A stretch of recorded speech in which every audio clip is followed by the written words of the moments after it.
Welcome to Vanathi's kitchen. சுரக்காய் கூட்டு ஒன்று ரொம்ப சிம்பிளாக ஒரு 10 நிமிஷத்தில் செஞ்சு முடிச்சிடலாம். அந்த மாதிரி செஞ்சு காட்டுறேன். ஒரு கப்பு பைத்தம்பருப்பு கழுவி போட்டிருக்கேன். ஒரு சின்ன சைஸ் சுரக்காயை இந்த மாதிரி க்யூபாக கட் பண்ணி வச்சுருக்கேன். ஒரு துளி மஞ்சள் பொடி, தேவையான அளவுக்கு உப்பு,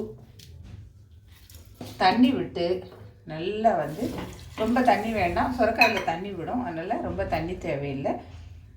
இதை ஒரே ஒரு விசில், அது ரொம்பலாம் தேவையே இல்லை வச்சு. கூட்டுக்கு தேவையான ஒரு 3 பத்து தேங்காய், 3 காஞ்ச மிளகாய், 1 ஸ்பூன் சீரகம் வச்சு இதை கொஞ்சம் நறுநறுன்னு அரைச்சிட்டு வந்துடுவோம். இது ரொம்ப ஃபைன் பேஸ்ட்டாக வேண்டாம். காரம் வேறு எதுவுமே போடல, அதனால 3 காஞ்ச மிளகாய் போட்டிருக்கேன் நான். கூட்டு தாளிக்கிறதுக்கு வானலில் ஒரே ஒரு ஸ்பூன் எண்ணெய் விட்டுருங்க. தேங்காய் எண்ணெய் விட்டிங்கன்னா ரொம்ப டேஸ்ட்டாக இருக்கும். இல்லைன்னா நீங்கள் நார்மலாக பண்ணுறது எண்ணெய் வச்சுக்கோங்க. கொஞ்சம் போல் கடுகு போடுறேன். நான் பருப்பு வேக வைக்கும்போது பெருங்காயம் போட முடிஞ்சிருக்கேன், அதனால் ஒரு சிறு பெருங்காயம் கட்டி போட்டிருக்கேன். இது வேக வச்சு இந்த சுரக்காயும் பருப்பும் சேர்த்துக்கோங்க. இதில் அப்படியே உப்பெல்லாம் போட்டாச்சு, எதுவுமே போட வேண்டியதில்லை. அரைச்சி வச்சா தேங்காய் விழுதில் சேர்த்துக்கிறேன். நல்ல டேஸ்ட்டாக இருக்குங்க. இந்த தேங்காயும் இந்த சீரகமும் சேர்ந்து ஒரு நல்ல ஃப்ளேவர் கொடுக்கும்.